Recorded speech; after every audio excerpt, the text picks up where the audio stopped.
ওম পার্থায় প্রতিবোধিতাং ভগবতা নারায়ণন স্বয়ং বেশেন গথিতাং পুরাণ মুনিনা মধ্যে মহাভারতম অদ্বৈতমিত বর্ষিণীং ভগবতীং অষ্টাদশধৈনম অম্বলমনু সুন্ধধামি ভগবদ্গীতে ভবদেশিনীম। শ্রীমদ্ ভগবদ গীতার এই প্রণামী মন্ত্র দিয়ে আজকের পাঠ শুরু করছে।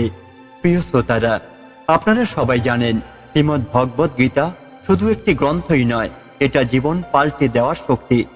যখন মনের মধ্যে দুঃখ আসে, সংকট আসে, যখন নিজেকে ছোট মনে হয়, যখন মনে হয় জীবন অন্ধকারে ডুবে যাচ্ছে, তখন এই গীতাই আলোর দিশা দেয়। এই গীতা হাজার হাজার বছর ধরে শুধু ভারতেই নয়, সারা বিশ্বে মানুষকে শক্তি, শান্তি আর সত্যের পথ দেখিয়ে আসছে। আজ আমরা শুরু করব গীতার ৪র্থ অধ্যায়, জ্ঞান কর্ম সন্ন্যাস যোগ। এই অধ্যায়ে ভগবান শ্রীকৃষ্ণ স্বয়ং বোঝাচ্ছেন কিভাবে জ্ঞানের মাধ্যমে আমাদের জীবন থেকে অজ্ঞান, পাপ আর সংকট দূর করা যায়। এই অধ্যায়ের প্রতিটি শ্লোক যেন হৃদয়ের অন্ধকার দূর করার জন্য আলোক রশ্মি। বিশ্বাস করুন, যদি মন থেকে আপনি এই শ্লোকগুলো একটু একটু করে উপলব্ধি করেন, তাহলে জীবনের বড় বড় দুঃখ তুচ্ছ হয়ে যাবে। তাই আপনাদের অনুরোধ করব, এই ভিডিওটা মনোযোগ দিয়ে শুনুন। শ্রীকৃষ্ণের এই অমৃত বাণী শুধু কানেই নয়, হৃদয়ে প্রবেশ করুক। আর যদি ভিডিওটি ভালো লাগে, যদি গীতার এই পবিত্র শব্দ আপনার মন ছুঁয়ে যায়, তাহলে কমেন্ট বক্সে লিখে জানাবেন। লিখবেন জয় শ্রীকৃষ্ণ অথবা গীতা আমার জীবন দিশা, যাতে আরো মানুষ এই গীতার শক্তি অনুভব করতে পারে। আপনার ছোট্ট এক লাইন কমেন্টই হয়তো কারো মনোবল ফিরিয়ে দিতে পারে। তো চলুন আজকের এই গীতার মহিমায় ভরা পাঠ শুরু করি। গীতার ৪র্থ অধ্যায়ের প্রথম শ্লোকটি হল, শ্রী ভগবান উবাচ ইমাম বিবশ্যতে জগম প্রক্তবান অহম অব্যয়ম বিবস্বান মানবে প্রাহ মনু ইক্ষবাকবে অব্রবীত। শ্রী ভগবান বললেন, এই অবিনশ্বর যোগ অর্থাৎ জ্ঞান আমি সূর্যদেব বিবস্বানকে প্রথমে উপদেশ দিয়েছিলাম। বিবস্বান তা মনুকে বলেছিলেন এবং মনু তা ইক্ষবাকুকে শিক্ষা দিয়েছিলেন। এখানে কৃষ্ণ জানাচ্ছেন যে গীতা বা যোগশাস্ত্র কোনো নতুন জ্ঞান নয়, এটি বহু প্রাচীন। সূর্যদেব বিবস্বান থেকে শুরু করে মনু ও রাজা ইক্ষবাকু, এইভাবে রাজস্বীদের মধ্যে এই জ্ঞান প্রচারিত হয়েছে। উদ্দেশ্য ছিল রাজাদের মাধ্যমে প্রজাদের কল্যাণ, অর্থাৎ আত্মজ্ঞানের এই শিক্ষা সার্বজনীন, শুধু সন্ন্যাসীদের নয়। এবং পরম্পরা প্রাপ্তম ইমাম রাজস্বয় বিদু সকালেন ইহ মহতা যোগ নষ্ট পরন্তপ। এইভাবে পরস্পরাগত ভাবে রাজস্বীরা এই জ্ঞান লাভ করেছিল। কিন্তু হে শত্রুনাশক, সময়ের প্রভাবে সেই যোগ জ্ঞান বিলুপ্ত হয়ে গেছে। কৃষ্ণ বলছেন, যে যুগের সঙ্গে সঙ্গে এই সত্য জ্ঞান লুপ্ত হয়ে যায়, কারণ লোকেরা অধার্মিক হয়ে পড়ে, তাই যুগে যুগে ঈশ্বরকে তা পুনরায় প্রচার করতে হয়। এই শ্লোক বোঝায় যে জ্ঞান যত প্রাচীনই হোক, তা রক্ষা না করলে হারিয়ে যায়। স এব অয়ম ময়া তে অদ্য যোগ প্রক্ত পুরাতন ভক্ত সীমে শোখা চৈতি রহস্যমহি এতত উত্তমম। আজ আমি তোমাকে এই প্রাচীন যোগ বলছি, কারণ তুমি আমার ভক্ত ও বন্ধু। কারণ এই সর্বোত্তম রহস্য শুধুমাত্র প্রিয়জনদেরই বলা হয়। কৃষ্ণ অর্জুনকে জ্ঞান দিচ্ছেন, কারণ অর্জুন শুধু যোদ্ধাই নয়, ভগবানের সদ্ভক্ত ও সখা। এই শ্লোক থেকে বোঝা যায় যে আত্মজ্ঞান শুধু বুদ্ধি দিয়ে নয়, ভক্তি ও সম্পর্কের মাধ্যমে উপলব্ধ হয়। অর্জুন উবাচ অপারম ভবত জন্ম পরম জন্ম বিবশ্যত কথাম এতত বিজিনিয়াম তমা ঔদপক্তবানৈতে। অর্জুন বললেন, আপনার জন্ম তো সাম্প্রতিক, আর সূর্যদেব বিবস্বানের জন্ম তো অনেক প্রাচীন। তাহলে আপনি কিভাবে প্রথমে তাকে এই জ্ঞান উপদেশ দিয়েছিলেন? অর্জুন এখানে খুব গুরুত্বপূর্ণ প্রশ্ন তুলছেন। তিনি বিভ্রান্ত যে কৃষ্ণ মানুষ রূপে জন্ম নিয়েছেন, অথচ দাবি করছেন প্রাচীন কালে সূর্যদেবকে জ্ঞান দিয়েছিলেন। এই প্রশ্নের উত্তরেই কৃষ্ণ নিজের দিব্যতা প্রকাশ করেন। হে ভগবান উবাচ বহূনি মে ব্যতীতানি জন্মানি তব চ অর্জুন তানি অহম বেদ সর্বাণি ন তম বেত্তু পরন্তপ। শ্রী ভগবান বললেন, হে অর্জুন, তুমিও বহু জন্ম নিয়েছ এবং আমিও, কিন্তু আমি সেই সব জন্ম জানি, তুমি জানো না, হে শত্রুনাশক। এখানে কৃষ্ণ তার অবতারত্ব বোঝাচ্ছেন। ঈশ্বর বহুবার জন্মগ্রহণ করেন, কিন্তু তার জন্ম জ্ঞান চিরস্থায়ী থাকে। সাধারণ জীব যেমন জন্ম মৃত্যুর চক্রে ভুলে যায়, ঈশ্বর তা ভুলে যান না। এই শ্লোক গীতার গুরুত্বপূর্ণ তত্ত্ব। ঈশ্বরের জন্ম অজন্মা অর্থাৎ দিব্য। अज अपि शन अव्ययात्मा भूता नाम ঈশ্বর अपि शन প্রকৃতিম সমধিষ্ঠায় সম্ভবামি আত্মায়া। যদিও আমি অজন্মা অর্থাৎ জন্মরহিত, অবিনশ্বর আত্মা এবং সমস্ত জীবের ঈশ্বর, তবু আমি আমার নিজের যোগ মায়ার দ্বারা আমার স্বশক্তি নিয়ন্ত্রণ করে অবতীর্ণ হই। ভগবান স্পষ্ট করে দিচ্ছেন, তার জন্ম আমাদের মতো নয়। তিনি মায়ার দ্বারা নিজের ইচ্ছায় দেহ ধারণ করেন। তাই ঈশ্বরের অবতার হওয়া দিব্য জন্ম। এটা সাধারণ মানুষের জন্মের মতো কর্মফল নির্ভর নয়। যদা যদা হি ধর্মস্য গ্লানি ভবতি ভারত অভ্যুত্থানম অধর্মস্য তদা আত্মনাম সৃজাম্যহম। হে ভারত, যখনই ধর্মের হানি ঘটে এবং অধর্মের উন্নতি হয়, তখনই আমি নিজেকে অবতীর্ণ করি। এই শ্লোক গীতার সবচেয়ে বিখ্যাত শ্লোকগুলোর একটি। কৃষ্ণ বলছেন, যখন পৃথিবীতে অধর্ম বাড়ে, তখন ঈশ্বর অবতীর্ণ হন ধর্ম প্রতিষ্ঠার জন্য। এই নীতি অবতারবাদ। এই শ্লোকের মাধ্যমে কৃষ্ণ তার ভূমিকা স্পষ্ট করছেন। তিনি শুধু বন্ধুরূপ নয়, তিনি যুগে যুগে অবতার হন মানব কল্যাণের জন্য। পরিত্রাণায় সাধুনাম বিনাশায় চ দুষ্কৃতাম ধর্ম সংস্থাপনার্থায় সম্ভবামি যুগে যুগে। সাধুজনদের রক্ষা করার জন্য, দুষ্টদের বিনাশ করার জন্য এবং ধর্মকে প্রতিষ্ঠা করার জন্য আমি যুগে যুগে আবির্ভূত হই। এই শ্লোক অবতারের উদ্দেশ্য স্পষ্ট করে। ঈশ্বর শুধু জ্ঞানদাতা নন, তিনি কর্মও করেন। সাধুজনকে রক্ষা, দুষ্টের দমন এবং ধর্ম পুনঃপ্রতিষ্ঠাই তার লক্ষ্য। এই যুগে যুগে কথার মানে, যখন এই সমাজে ভারসাম্য নষ্ট হয়, তখন ঈশ্বর নিজে ধরাধামে অবতরণ করেন। তাই গীতার এই শিক্ষা শুধু আধ্যাত্মিক নয়, সামাজিক ও নৈতিক উন্নয়নের বার্তাও দেয়। জন্ম কর্ম চ মে দিব্যম এবং বেত্তি তত্ত্বত ত্যক্ততা দেহম পুনঃ জন্ম ন এতি মাম এতিশ অর্জুন। হে অর্জুন, যে ব্যক্তি আমার এই দিব্য জন্ম ও কর্মকে সত্যভাবে অর্থাৎ তত্ত্বগতভাবে জানে, সে শরীর ত্যাগ করার পরে পুনর্জন্ম লাভই করে না, সে আমার কাছেই আসে। এখানে কৃষ্ণ জানাচ্ছেন, শুধু ভক্তি করলেই নয়, ঈশ্বরের প্রকৃত স্বরূপ ও অবতারের উদ্দেশ্য বুঝলে তত্ত্বজ্ঞান সহকারে মানুষ জন্ম মৃত্যু চক্র থেকে মুক্ত হয়। দেহত্যাগের পর তাকে আর মর্তে জন্ম নিতেই হয় না, সে সরাসরি কৃষ্ণ লোকে যায়। এই শ্লোক মোক্ষের প্রতিশ্রুতি দেয়। ঈশ্বরের জ্ঞান ও ভক্তি এই দুই মুক্তির পথ। বিতরাগ ভয় ক্রোধা মত মায়া মাম উপাশ্রিতা বহব জ্ঞান তপস্যা কুতা মদ ভাব মাগতা। যারা আসক্তি, ভয় ও ক্রোধ থেকে মুক্ত হয়েছে, যারা আমার মধ্যে মন একাগ্র করেছে এবং আমার আশ্রয় নিয়েছে, তারা জ্ঞানত পশ্চাৎ দ্বারা শুদ্ধ হয়ে আমার অবস্থানেই পৌঁছেছে। এখানে কৃষ্ণ জানাচ্ছেন যে অনেক সাধক এর আগে তার অবস্থানে অর্থাৎ মোক্ষ বা কৃষ্ণ লোকে পৌঁছেছেন। তবে শর্ত আছে, আসক্তি অর্থাৎ রাগ, ভয় ও ক্রোধ থেকে মুক্ত হতে হবে। শুধু ভক্তি নয়, ভেতরের আত্মশুদ্ধি, জ্ঞানতপস্যা প্রয়োজন। ঈশ্বর প্রাপ্তি মানে শুধুমাত্র পরলোকের কথা নয়, এই জীবনে মনকে ঈশ্বরের পথে স্থিত করাও মূল বিষয়। এই শ্লোক ভক্তির সঙ্গে নিয়ন্ত্রণ ও জ্ঞানতপস্যার যোগফল বোঝায়।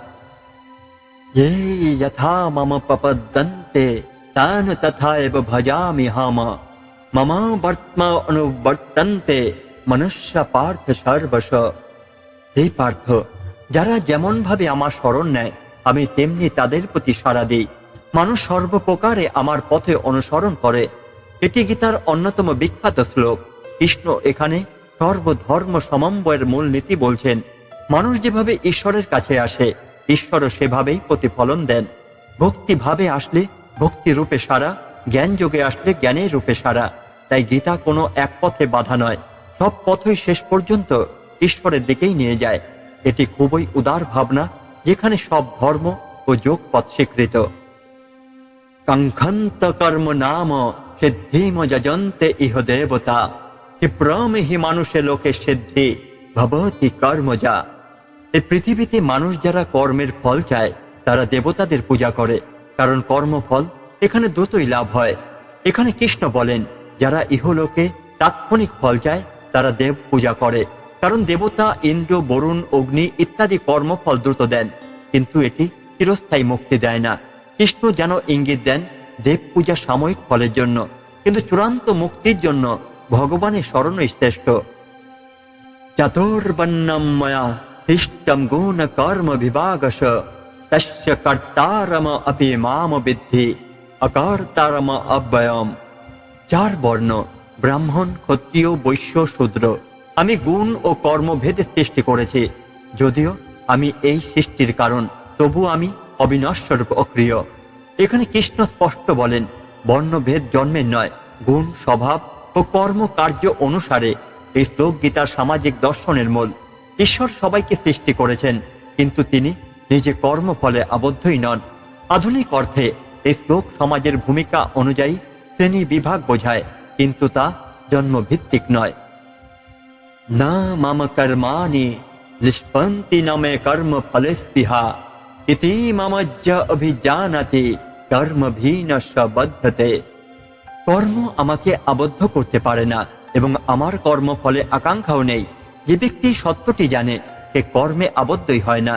কৃষ্ণ বলেন, ঈশ্বর কর্ম করেন কিন্তু নিঃস্বার্থভাবে, ফলের প্রতি আকাঙ্ক্ষা ছাড়াই। এই তত্ত্ব সাধারণ মানুষকে শিক্ষা দেয়। যদি কেউ নিজের কর্তব্য কর্ম ফলাকাঙ্ক্ষা ছাড়া করে তবে সে কর্ম বন্ধনে আবদ্ধই হয় না। এটি নিষ্কাম কর্মযোগ বা গীতার কেন্দ্রীয় শিক্ষা। এবং জ্ঞাত্তা কৃতাম কর্ম পূর্বে অপি মুমুক্ষুবে কুরু কর্ম এব তস্মাৎ তম পূর্বেই পূর্বতম কৃতাম। এইভাবেই জেনে পূর্বে মুক্তি ইচ্ছুক মনীষীরাও কর্ম করতেন, তাই তুমিও পূর্বপুরুষদের মতো কর্তব্য কর্ম সম্পাদন করো। শেষে কৃষ্ণ অর্জুনকে নির্দেশ দিচ্ছেন, জ্ঞান লাভ করে কর্ম না ছেড়ে বরং কর্তব্য পালন করতে হবে। প্রাচীন ঋষিরাও এমনই করতেন। এই শ্লোক বুঝিয়ে দেয় যে গীতার দর্শনে জ্ঞান ও কর্ম বিচ্ছিন্ন নয়। জ্ঞানী মানুষও কর্ম করেন, তবে নিষ্কাম ভাবে। কিমা কর্ম কিমা অকর্ম ইতি কবয়পি অত্র মহিতা তততে কর্ম পবক্ষামি যত জ্ঞাতামক্ষসে অশুভাত। কর্ম কি এবং অকর্ম কি এই নিয়েও জ্ঞানীগণ বিভ্রান্ত হন। তাই আমি তোমাকে সেই কর্মের তত্ত্ব বলবো যা জেনে তুমি অশুভ অর্থাৎ বন্ধন থেকে মুক্ত হবে। এখানে কৃষ্ণ বুঝিয়ে দিচ্ছেন যে সত্যিকারের কর্ম জ্ঞান গভীর বিষয়। সাধারণ মানুষ তো বটেই, বড় জ্ঞানীগণ কর্ম ও অকর্মের পার্থক্যে বিভ্রান্ত হন। কারণ কোনো কাজ বাইরের দৃষ্টিতে কর্ম, কিন্তু ভেতরে সেটি অকর্ম, অর্থাৎ মুক্তির পথ। এই শ্লোকের মাধ্যমে কৃষ্ণ অর্জুনকে প্রস্তুত করছেন গভীর কর্মযোগের গূঢ় তত্ত্ব শুনতে। কর্মাণি হি আপি বদ্ধব্যাম চ বিকর্মণ অকর্মণ চ বদ্ধব্যাম গহনা কর্মণ গতি। কর্ম কি, বিকর্ম কি এবং অকর্ম কি তা বোঝার প্রয়োজন, কারণ কর্মের গতি খুবই গভীর ও জটিল। কৃষ্ণ স্পষ্ট করেন, শুধু কাজ করলেই কর্ম নয়, কর্মের প্রকৃত স্বরূপ বুঝতে হবে। কোনটা ধর্মময় কর্ম, কোনটা অধর্ম অর্থাৎ বিকর্ম, আর কোনটা নিষ্কাম কর্ম অর্থাৎ অকর্ম। এই জ্ঞান ছাড়া কর্ম করলে তা বন্ধন ডেকে আনে। এই শ্লোক কর্মতত্ত্বের মূল রহস্য উন্মোচনের সূচনা। কর্মাণি অকর্মজ পশ্যেত অকর্মণি চ কর্মজ স বুদ্ধিমান মনুষ্যেষু স যুক্ত কৃতস্ন কর্মকৃত। যে ব্যক্তি কর্মের মধ্যে অকর্ম দেখে এবং অকর্মের মধ্যে কর্ম দেখে, সেই মানুষের মধ্যেই জ্ঞানী, সেই সকল কর্ম সম্পাদন করে থাকে। এই শ্লোক গীতার অত্যন্ত গভীর তত্ত্ব। কৃষ্ণ বলেন, সত্যিকার জ্ঞানী সেই ব্যক্তি যে বাইরের কর্মের মধ্যে ঈশ্বর চেতনার কারণে বন্ধনহীনতা অর্থাৎ অকর্ম দেখে। আবার যে বসে আছে কর্মহীন মনে হলো, তার মনে যদি কামনা বাসনা থাকে তবে সেটাই প্রকৃত কর্ম, অর্থাৎ নিষ্কামভাবে কর্ম করাই মুক্তির পথ। বাইরের ক্রিয়া নয়, ভেতরের মনোভাবই প্রকৃত কর্মের মাপকাঠি। যস্য সর্বে সমারম্ভা কাম সংকল্প বর্জিতা জ্ঞানাগ্নিদগ্ধ কর্মাণাম তম আহি পণ্ডিতাম বুধা। যার সমস্ত কর্ম কামনা ও সংকল্প শূন্য এবং যার সব কর্ম জ্ঞানের অগ্নিতে দগ্ধ হয়েছে, জ্ঞানীগণ তাকেই পণ্ডিত বলেন। এখানে কৃষ্ণ বলেন, সত্যিকার পণ্ডিত বা জ্ঞানী সেই যার সব কাজ কামনা শূন্য। সে দেহগতভাবে কাজ করলেও মনে তার কোনো আকাঙ্ক্ষা নেই। তার সমস্ত কর্ম ঈশ্বর জ্ঞান দ্বারা দগ্ধ। যেমন আগুন সবকিছু পোড়ায়, এই অবস্থা অর্জন করলে মানুষ কর্মের বন্ধন থেকে মুক্ত হয়। তবা কর্ম ফল অসঙ্গম নিত্য তৃপ্ত নিআশ্রয় কর্মাণি অভিপ্রবৃত্ত অবেন এব কিঞ্চিত করতি স। যে ব্যক্তি কর্মফলের আসক্তি ত্যাগ করেছে, সর্বদা তুষ্ট এবং নির্ভর শূন্য, সে কর্মে নিযুক্ত থেকেও আসলে কিছুই করে না। এই শ্লোকে কৃষ্ণ কর্মযোগে চূড়ান্ত আদর্শ দেন। যে ব্যক্তি কর্মফলের আশা ছেড়ে দিয়ে কর্ম করে এবং যার আত্মা সবসময় তৃপ্ত, সে বাইরের দৃষ্টিতে কর্ম করছে কিন্তু আসলে কিছুই করছে না, কারণ সে বন্ধনে পড়ছে না। এটাই গীতার কর্মে নিযুক্ত থেকেও অকর্মে অবিচল থাকা তত্ত্ব।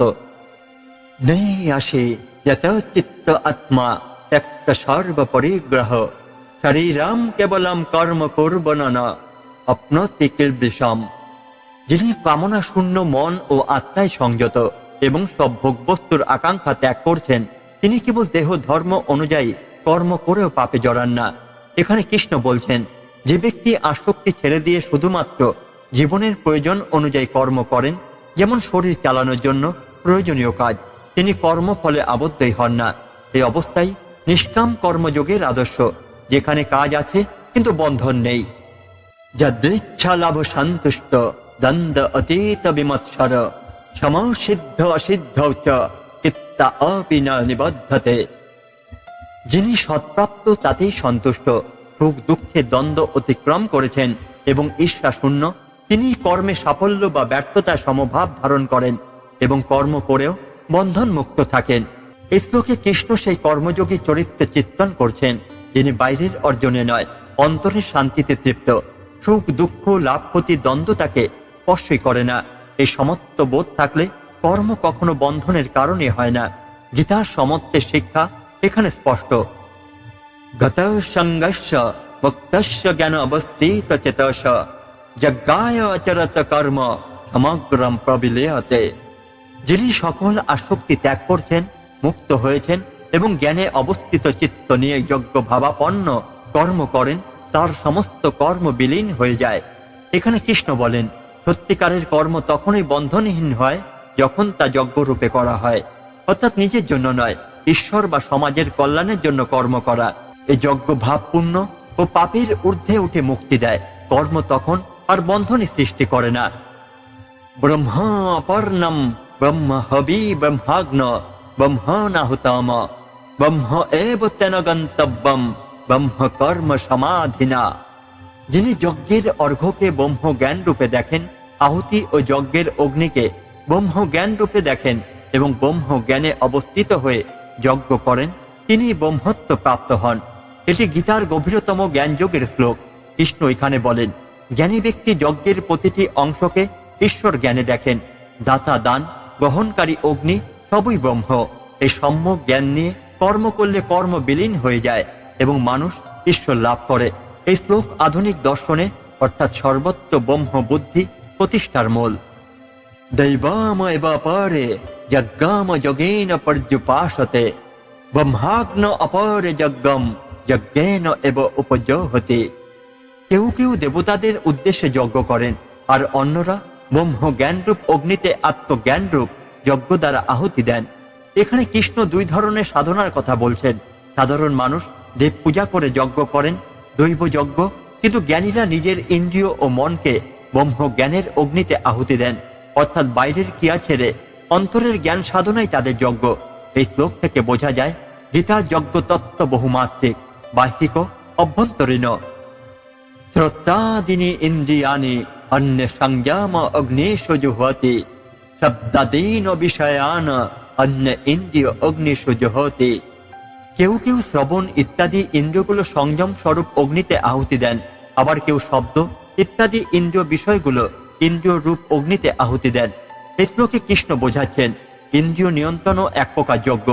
কেউ ইন্দ্রিয়গুলো সংযম করে দমন করেন, অর্থাৎ ইন্দ্রিয় যজ্ঞ, আবার কেউ ইন্দ্রিয় বিষয় ভোগের মধ্য দিয়েও নিয়ন্ত্রণ ও সমর্পণ করেন, অর্থাৎ সংযম এবং সঠিক ব্যবহার দুটোই সাধনার পথ।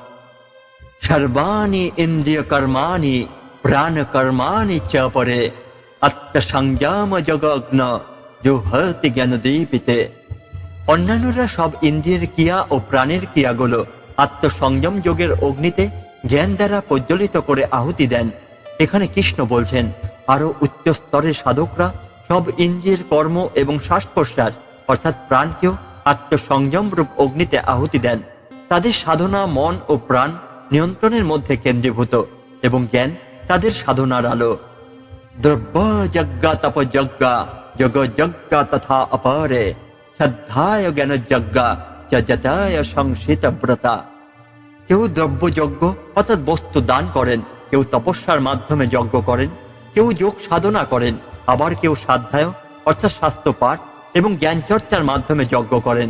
এরা সবাই কঠোর ব্রত পালনের দ্বারা নিয়োজিত। এখানে কৃষ্ণ যজ্ঞের বিভিন্ন রূপ দেখান। কেউ ধন সম্পদ দান করেন অর্থাৎ দ্রব্যযজ্ঞ, কেউ শরীর ও মনকে তপস্যায় নিয়োজিত করেন অর্থাৎ তপযজ্ঞ, কেউ যোগ সাধনা করেন অর্থাৎ যোগযজ্ঞ, কেউ শাস্ত্র পাঠ এবং জ্ঞান চর্চা করেন, যেটা হলো জ্ঞাযজ্ঞ। সবই যজ্ঞের পথ যদি তা নিষ্কাম ভাবে করা হয়। अपाने जुहति प्राणो विप्राणे अपानम तथा परे प्राण अपान गति वृद्ध प्राणायाम परायणा अपर नियत आहारा प्राणान प्राणे सुजुहते। আরো কিছু সাধক প্রাণ এবং অপান বায়ুকে একে অপরের মধ্যে নিবদ্ধ করেন। প্রাণ এবং অপানের গতি নিয়ন্ত্রণ করে প্রাণায়াম সাধনায় নিয়োজিত থাকেন। অন্যেরা নিয়মিত আহার করে অপঞ্চরূপ প্রাণগুলিকে প্রাণের মধ্যেই আহুতি দেন। এখানে কৃষ্ণ প্রাণায়াম যজ্ঞের কথা বলছেন। সাধকরা শ্বাস প্রশ্বাস নিয়ন্ত্রণের মাধ্যমে প্রাণ বায়ুর গতিকে সংযত করেন। এটি হঠযোগ এবং রাজযোগ সাধকের পথ। অন্য সাধকরা নিয়মিত আহার করেন এবং জীবনের প্রাকৃতিক প্রক্রিয়াকেও যজ্ঞ রূপে দেখেন। সর্বে অপি এতে যজ্ঞবেদ যজ্ঞ খপিত কলমষা যজ্ঞস্থিষ্ট অমৃত ভুজ জানতি ব্রহ্ম সনাতনম। এইসব যজ্ঞজ্ঞ ব্যক্তি যাদের পাপ যজ্ঞ দ্বারা ধ্বংস হয়েছে, তারা যজ্ঞের অবশিষ্ট অমৃত পান করে চিরন্তন ব্রহ্ম লোকে যান। শেষ শ্লোকে কৃষ্ণ বলেন, যজ্ঞ ব্যক্তি অর্থাৎ যারা যজ্ঞের বিভিন্ন রূপের মাধ্যমে আত্মশুদ্ধি করেছেন, তাদের সমস্ত পাপ দগ্ধ হয়েছে। তারা যজ্ঞের ফলে প্রাপ্ত আত্মিক শান্তি ও আনন্দ অর্থাৎ যজ্ঞ সৃষ্টামৃত ভোগ করে চিরন্তন ব্রহ্মতত্ত্বে প্রবেশ করেন অর্থাৎ মুক্তি লাভ করেন। নয়ামলক অস্তি অযজ্ঞস্য কুত অন্ন পুরুষোত্তমা। যারা যজ্ঞের অবশিষ্ট অমৃত ভাগ ভোগ করেন, তারা চিরন্তন ব্রহ্মলোকে যান। হে কুরু বংশ শ্রেষ্ঠ, অর্জুনকে বলছেন, যজ্ঞবিহীন ব্যক্তির জন্য এই জগতে কিছুই নেই, পরলোকের তো কথাই নেই। কৃষ্ণ এখানে যজ্ঞের মাহাত্ম্য বোঝাচ্ছেন। যজ্ঞ বলতে এখানে শুধু অগ্নিহোত্রই নয়, সব নিঃস্বার্থ কর্ম বোঝানো হয়েছে।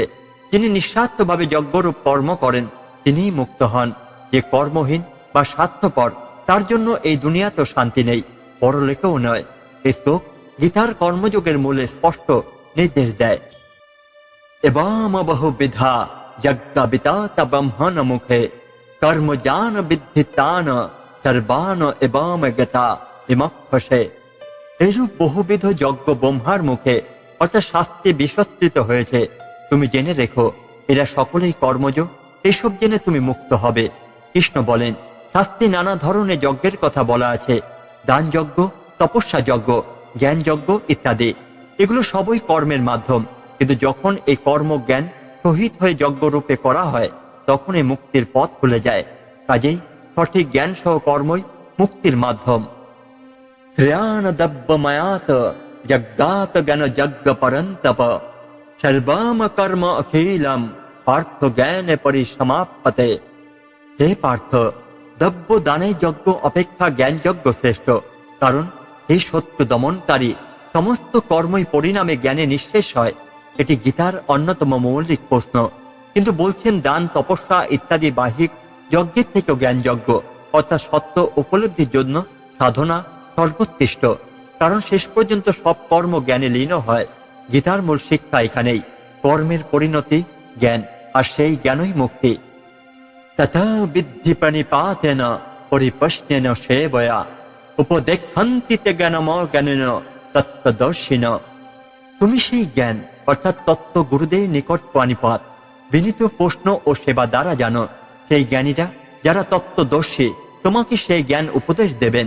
এখানে কৃষ্ণ গুরু শিষ্য সম্পর্কে গীতার শ্রেষ্ঠ নির্দেশনা দিয়েছেন। আত্মজ্ঞান অর্জনের জন্য চাই বিনয়, সেবা এবং জিজ্ঞাসা।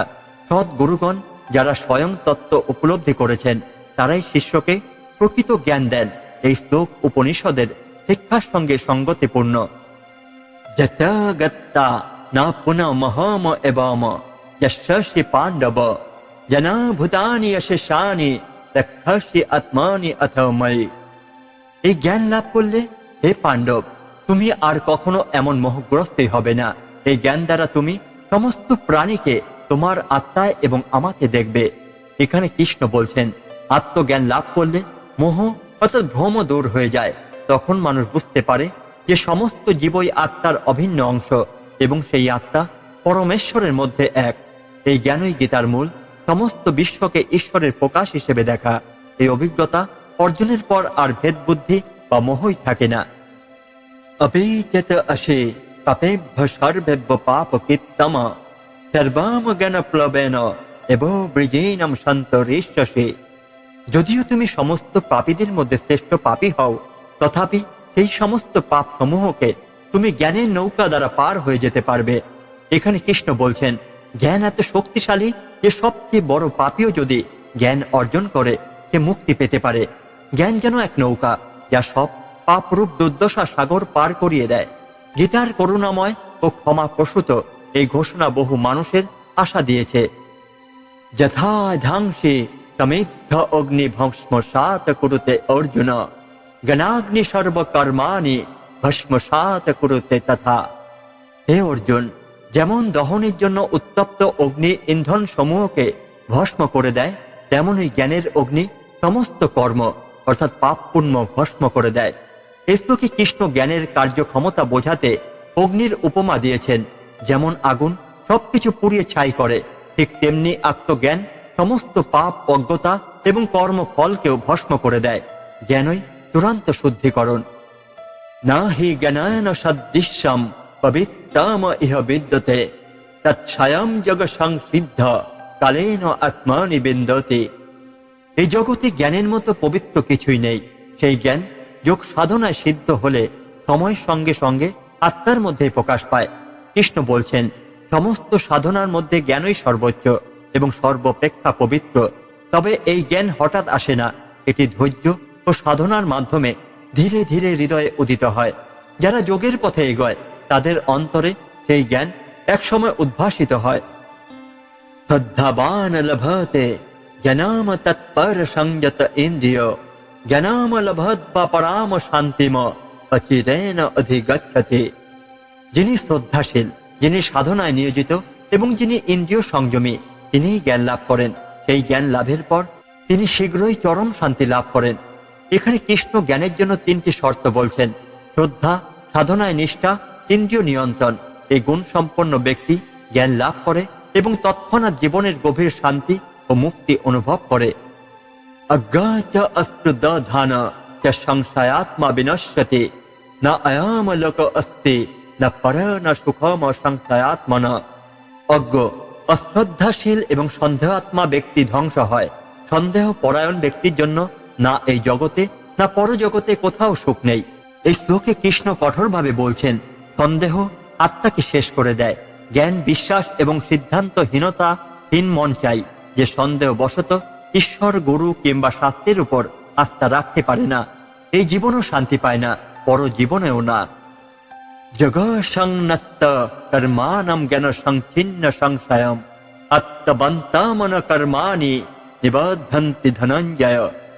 যিনি যোগের দ্বারা কর্ম ত্যাগ করেছেন এবং যিনি জ্ঞানের দ্বারা সন্দেহ ছেদন করেছেন, হে ধনঞ্জয়, কর্ম তাকে বাঁধতেই পারে না। কৃষ্ণ বলছেন, যে ব্যক্তি কর্মফলের আসক্তি ত্যাগ করে এবং সঠিক জ্ঞানে সমস্ত সন্দেহ কাটিয়ে ফেলে, তার জন্য আর কোনো কর্মফল বা পাপ পুণ্যের বন্ধনই থাকে না। সে স্বাধীন আত্মা হয়ে ওঠে। এই অবস্থাই মুক্তি। তস্মাৎ অজ্ঞান সম্ভূতমসিতস্তম জ্ঞান অসীনাত্মনা চিত্তা এনম সংশয়ম জগামাতিষ্ঠ উত্তিষ্ঠ ভারত। অতএব হে ভারত, তোমার হৃদয়ে যে অজ্ঞানের দ্বারা উৎপন্ন সন্দেহ আছে তাকে আত্মজ্ঞানরূপ তীক্ষ্ণ তরবারি দ্বারা ছিন্ন করো এবং যোগে স্থিত হয়ে উঠে দাঁড়াও। এই শ্লোকে কৃষ্ণ অর্জুনকে চূড়ান্ত জাগরণে আহ্বান করছেন। বলেন, তোমার হৃদয়ে সন্দেহ রূপ কাটা কেটে ফেলো জ্ঞানের অস্ত্র দিয়ে। কর্মযোগের পথে দৃঢ়ভাবে দাঁড়াও। এখানে উত্তিষ্ঠ শব্দের অর্থ শুধু শারীরিক ওঠা নয়, আত্মিক জাগরণ। এই অংশে কৃষ্ণ বোঝাচ্ছেন জ্ঞানই সর্বপাপ নাশক শক্তি। জ্ঞান পাপকে ছাই করে দেয়, সন্দেহ দূর করে, শান্তি এনে দেয়। কিন্তু এই জ্ঞান লাভের জন্য চাই শ্রদ্ধা, ইন্দ্রিয় সংযম ও সদ্গুরুদের থেকে শিক্ষা। সন্দেহী মন সর্বনাশ করে। তাই অর্জুনকে কৃষ্ণ বলছেন, সন্দেহ কাটিয়ে জ্ঞানের অস্ত্র দিয়ে নিজেকে জাগাও এবং যোগের পথে দৃঢ় হও। এই শ্লোকগুলো দিয়েই চতুর্থ অধ্যায় জ্ঞান কর্ম সন্ন্যাস যোগ শেষ হয়। আজকের এই চতুর্থ অধ্যায়ের পাঠ এখানে শেষ করলাম। ভগবান শ্রীকৃষ্ণ আজ আমাদের শিখিয়েছেন জ্ঞানই সেই অগ্নি যা সমস্ত পাপ পুড়িয়ে ছাই করে দিতে পারে।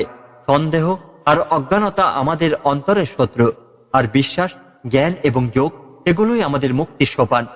প্রিয় শ্রোতারা, মনে রাখবেন, গীতা শুধু শোনা বা পড়ার জন্য নয়, হৃদয়ে ধারণ করার জন্য। এই শিক্ষা শুধু অর্জুনের জন্য নয়, এই শিক্ষা আমার, আপনার, আমাদের সকলের জন্য। আমাদের প্রতিদিনের জীবনের ক্লান্তি, দুঃখ, ব্যর্থতা এই সব কিছু থেকে মুক্তি পেতে হলে গীতার এই বাণীকে আমাদের অন্তরে স্থান দিতে হবে। শ্রীকৃষ্ণ নিজে বলেছেন, জ্ঞান লাভের জন্য শ্রদ্ধা চাই, সংকল্প চাই আর ইন্দ্রিয় সংযম চাই। যদি এই তিনটি জিনিস আমরা একটু একটু করে চেষ্টা করি, তবে গীতার আলো আমাদের জীবনেও আসবে। তো প্রিয়জনেরা, যদি আজকের এই পাঠ আপনাদের মন স্পর্শ করে, যদি গীতার এই বাণী আপনাকে নতুন শক্তি দেয়, তাহলে কমেন্ট বক্সে আপনার অনুভূতির কথা লিখে জানাবেন। লিখবেন, গীতা আমার প্রেরণা, অথবা আমি সন্দেহ কাটিয়ে জ্ঞানের পথে চলব। আপনার এই ছোট্ট মন্তব্য হয়তো কারো মনের অন্ধকার দূর করতে পারে। আর চ্যানেলটি যদি ভালো লাগে, গীতার এই বাণী আরো মানুষের কাছে পৌঁছাক, তাহলে শেয়ার করবেন, সাবস্ক্রাইব করবেন। আমরা সবাই মিলে গীতার এই অমৃত বাণীকে আমাদের জীবনের অংশ করে তুলব। শেষে আবারও বলি, জয় শ্রীকৃষ্ণ, জয় শ্রীমদ্ ভগবদ গীতা। পরবর্তী অধ্যায়ে আবার দেখা হবে নতুন আলো, নতুন শিক্ষা নিয়ে। সবাই সুস্থ থাকুন, ভগবানের আশীর্বাদে শান্ত থাকুন। বিদায়, পরম প্রণাম ও ভালোবাসা রইল।